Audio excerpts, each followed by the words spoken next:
Wizard101 speedruns are a ridiculous blend of skill and luck. With good RNG, tight lines, and teleports, the first place record holder, Malambar, beat the starting world in about 55 minutes. Further down the list, you'll see some runs that go on for over an hour, but still are impressive nonetheless. And then there's me. 13th place, 1 hour, 37 minutes, and 49 seconds. Over 40 minutes slower than the reigning world record. It's truly an embarrassing time, but I'm hoping to change that. The 10th place runner, Black Ice 00, has a time of 1 hour and 15 minutes, a respectable gatekeeping record that I need to beat to crack the top 10 and duck the fraud allegations. And if I fail to best it, I'm giving some subs to my Twitch chat, so let's see if I can pull it off. A brutal luck-based aspect of Wizard101 speedruns is fizzling. Every spell has a set amount of accuracy between 70 and 90%, and since you don't have any gear to offset this weakness at the start of the game, every battle can be a time save roll of the dice because if you fizzle, the enemies live another turn, which means they get to slowly cast another spell, eating away at your hopes of a personal best, or PB for short. And this in-game slot machine may be at its most noticeable in the tutorial area of Unicorn Way. Everything here is pretty weak, lacking the proper firepower to kill any player with more than a couple of brain cells. However, aside from the first mob, all enemies have enough HP to potentially survive every 1 pip hit in the game, with the exception of Storm Snake, the highest damage spell at this point of our run. Except that high damage comes with a trade-off: painfully low accuracy. The bottom of the barrel 70% is brutal, and if you fizzle it often, you can potentially waste a lot of time here and kill a run at the starting line. Thankfully, the RNG gods treated me well during the first split, with fizzles being practically non-existent for its duration. I lucked out there, but the skills weren't quite there to match it. Some of my teleport markers were off. You can place these X's on the ground to mark a spot as a fast travel location, and I accidentally set my mark by the wrong NPC who kept trying to harass me with side quest dialogue, costing me a bit of time. But hey, all things considered, not a bad start. We're still on pace to compete with that top 10 time. Triton Avenue, the second street and split of this run, is basically a continuation of Unicorn Way with a few power-ups, which I messed up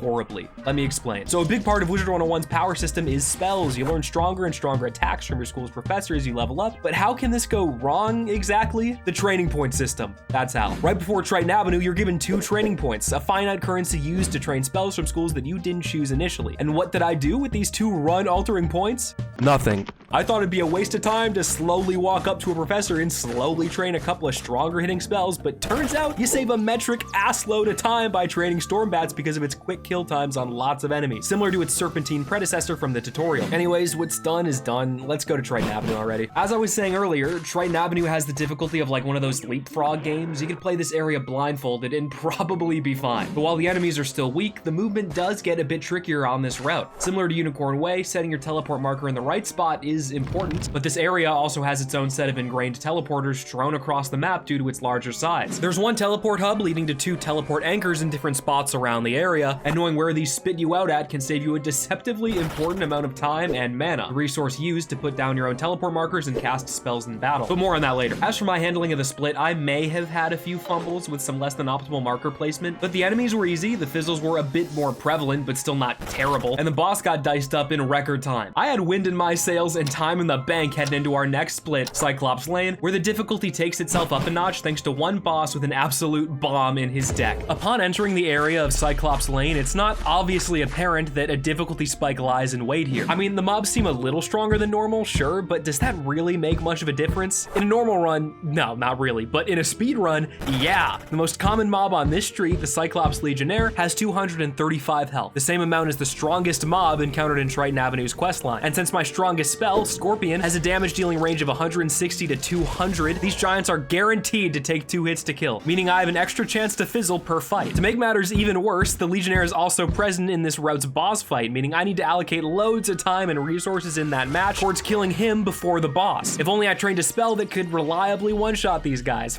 Wonder what that would be. Now, throughout this run so far, all the major boss fights have been home to pathetic offenses. Rattlebones, the Harvest Lord, both of them had weak and limiting spell pools along with a 30% flat damage nerf applying to all those hits. The training wheels were firmly attached to the tricycle with like the little ribbons on the handlebars and everything. Achilles, the giant huge boss of Cyclops Lane, rips these right off. Firstly, the damage reduction applied to the previous boss fights is suspended, and on top of that, he's got a new type of enemy exclusive spell called a natural attack. These natural attacks have damage that scales with the amount of pips used to cast them. For example, if General Achilles used 5 pips to cast this spell, he'd deal a base 500 damage to my health. That's over 2/3 of my current 703 HP dealt in 1 brutal strike. But the odds of that happening are pretty low. I mean, the guy would have to fizzle like 4 times in a row and choose to save all those pips. Plus, I'd have to have below 500 health, so it'd be pretty unlucky if Oh, this might just fucking one-shot me. Like, dead ass.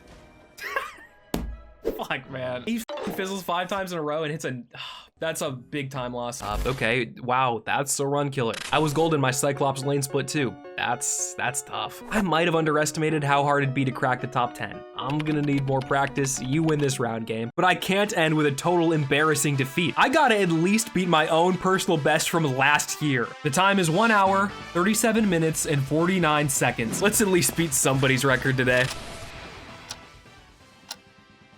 Run number 2 started off quite a bit slower than its predecessor, unfortunately. Not only was I less in the zone and focused early on compared to the hopeful, starry-eyed rookie from run number 1, but the RNG also wasn't on my side this go-around. I was fizzling far more during both Unicorn Way and Triton Avenue. Nothing you can do about that, really, except take it on the chin and move on. Thankfully, I made one huge change to help separate this run from its predecessor in a positive way this time. Lightning Bats. The current world record holder, Malimber, popped into my Twitch chat and gave me this one major pointer, and let me tell ya, it's a game changer, especially for that cursed Cyclops lane split and my biggest op, Achilles. This spell's base damage and super effective type matchup against mythical enemies allows for a clean, reliable one-shot on the minion, along with the power to shred Achilles in only 2 hits. With this weapon of mass destruction, I was able to blitz through Cyclops lane in record time and make up for some of those lost minutes before the 4th split of our Wizard City % run, Firecat Alley. Firecat Alley is the most dense and difficult area housed in this entire speedrun, and it's not really close. Firstly, it's the hardest of these routes to navigate. The teleporters are in some awkward locations, and since you're a higher level heading into the area, you level up less, meaning you get fewer free mana refills, leaving you with a very strict amount of mana to work with when setting your own markers and casting your spells. Secondly, Firecat Alley has 2 bosses compared to the single boss areas preceding it, which means more opportunities to die and more time spent locked in boss fights. It's a treacherous area, especially if you get unlucky, which I didn't. There were some moments where I almost ran out of mana and some teleports that were off the mark, but I made it to the final boss, Alicane, with a bananas low time coming my way until the actual fight happened. See, Alicane has a natural attack,